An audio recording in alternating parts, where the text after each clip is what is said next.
그러면 한은은 과연 얼마나 잘 따라갈 수 있을까? 왜냐하면 지금도 이미 금리 상단, 연준의 금리 상단 기준으로는 1.5%포인트가 차이가 나서 23년 만에 가장 큰 금리 차를 보여주고 있거든요.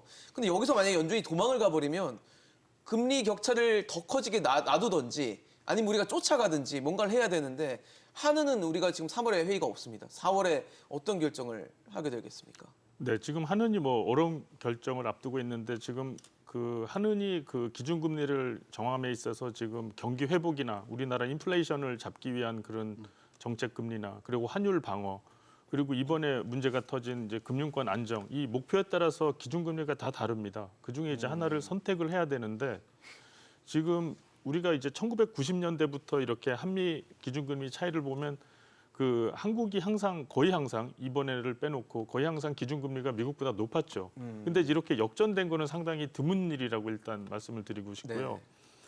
이제 작년에 한국 기준금리가 미국보다 이렇게 낮아지면은 우리나라에서 그 자금 유출이 일어나서 금융시장이 혼란되지 않을까 이런 걱정을 많이 하였는데 그러니까 예상과 달리 이제 우리나라에서 그 자금 유출이 외국인들이 하지 않음에 따라서 네. 한국은행이 사실 상당한 자신감을 얻은 면이 있습니다. 아. 그 금리 차가 미국과 1% 정도 나더라도 우리나라 그 기준금리가 미국보다 1% 정도 낮더라도 우리나라에서 자금이 잘 빠지지는 않는구나. 우려는 있지만 실제로는 일어나지 않았다는 거죠. 예. 그리고 특히 우리나라 뭐 주식시장이나 채권시장의 그런 상태가 중요하지 금리 차가 그 중요하지는 않다. 이런 이제 학습을 좀 하는데 그러면 한국은행이 작년에 고민한 게 1% 정도는 금리 차를 견딜 수 있는데 네. 그렇다면 어느 정도 금리 차까지 우리나라가 견뎌야 되는가? 그러니까요. 그게 암암리에 약 1.25에서 1.5%까지는 견딜 수 있지 않을까? 이런 이제 한국은행에서 내부적으로 결론을 내렸다고 볼 수가 있는데 지금이네요. 그러면. 지금 상황은 견딜 수 거의 있다고 맥스까지 온 거네요. 온 지금. 거죠. 하지만 만약에 말씀하신 대로 연준이 계속 금리를 올려서 그 우리나라는 기준금리를 놔둔 채로 지금 5.5%까지 올린다. 그러면 말 그대로 2%를 견딜 거냐? 이거는 안 가본 길이죠. 안 가본 길이고 예. 우리가 처음으로 경험하는 길이기 때문에 그 상황에 대해서 어떻게 누가 나중에 사후적으로 책임을 질지도 어려운 상당히 그렇네요. 어떻게 보면은 경제적인 문제도 있지만 정치적인 문제도 포함된 아주 복잡한 문제가 발생을 합니다. 따라서 이제 지난번에 금리 결정을 할 때 그냥 움직이지 않기로 했을 때 그 상황이 복잡할 때는 차를 세우는 게 맞다고 말을 한 것처럼 이번에도 약간 지켜보는 상황으로 좀 가지 않을까 저는 그렇게 예상을 합니다. 신 교수님 앞서 5.5, 뭐 5.75 이런 얘기도 해주셨는데 우리 입장에서는 그렇게 되면 지금 금리차가 너무 벌어지거든요. 이제 이번에 지난 2월달에 안 올렸잖아요. 동결했죠, 한국은행이. 한은은. 그거는 앞으로 안 올리겠다고 안 올린 게 아니고요. 네네. 3월달에 미국이 올리는 걸 보고 올리자는 거였거든요. 올렸잖아요. 0.25. 이번에 연준이 올렸고. 연준이 올렸잖아요. 네. 그러니까 이번에 우리 올릴 거예요. 4월에. 4월달에. 4월달 올리는데 난 거기에서 문제가 아니고 네네. 제가 아까 그랬잖아요. 미국은 5월, 6월에 또 올릴 것 같거든요. 근데 물가가 안 근데 아까 그랬잖아요. 1년 동안 PCE가 6.4에서 5.4로 1% 떨어졌어요. 근데 지금 연준에 있는 그 사람들이 금년 말에 PCE를 3.3으로 보고 있거든요. 예상을 하기를.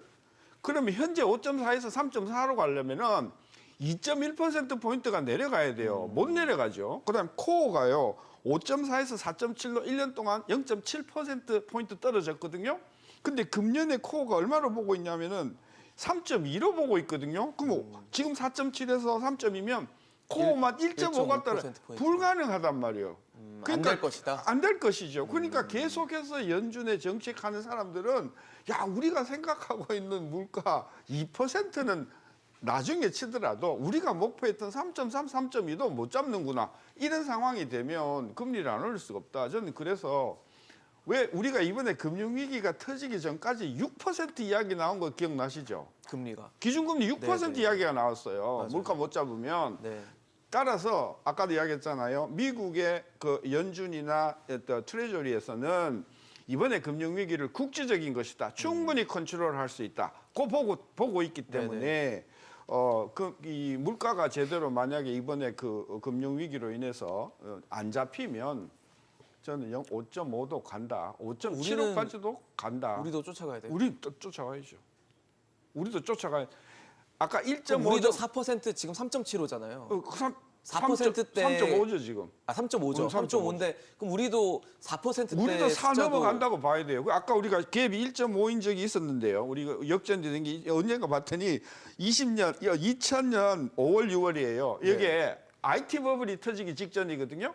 IT 버블이 터지기 직전에 미국이 금리를 막 낮춰버리니까 갑자기 이제 우리가 이제 역전이 생겼거든요. 그때는 별탈이 없이 몇 달 갔냐 하면 넉 달 갔어요. 1.5가 유지가 된 뒤에 넉 달이었는데 이때요. 1분기에 경상수지 흑자가 60억 달러였어요. 경상수지 흑자가요. 예, 환율이 막 내려갔었어요. 미국의 그 2000년도 IT 버블 네, 그 네, 불안 때문에 네. 따라서 지금과 같은 그 상황에서 1.5 또는 1.75 이렇게 격차를 벌려놓는다고 하면 요 행이 뭐 런이 안 일어나면 몰라도 저는 엄청난 달러 런이 일어날 것이고 그럼 환율이 불안해질 그렇죠. 것이고 그건 감당을 못하게 되지 않습니까? 감당하기 힘들죠. 그죠? 지난해도 쉽지 그러니까 않았는데. 예. 나는 한국은행 총재께서 자기는 뭐 럭키 가버느라 그랬더라고요. 진짜 뭐 행운이라 그러는데 네. 이제 하반기 좀 두고 보십시오. 하반기 진짜 럭키 하신지 안 하신지는 두고 보셔야 알겠습니다. 되는데 저는 우리 금리는 쉽지 않을 4%도 기준금리 4%도 예상을 해야 된다. 양 교수님 어떠십니까? 저는 뭐 미국이 한 2번씩 올리면은 우리나라는 한 번 정도 올리는 게 적절하다고 보거든요. 그래서 이번 3월에는 4월에는 25bp 올릴 걸로 예상하고 있고요. 그 다음에 그 더 올릴 거냐 내릴 거냐 그거는 외환 시장의 그 환율이 얼마큼 요동치느냐에 따라서 달라질 것 같아요.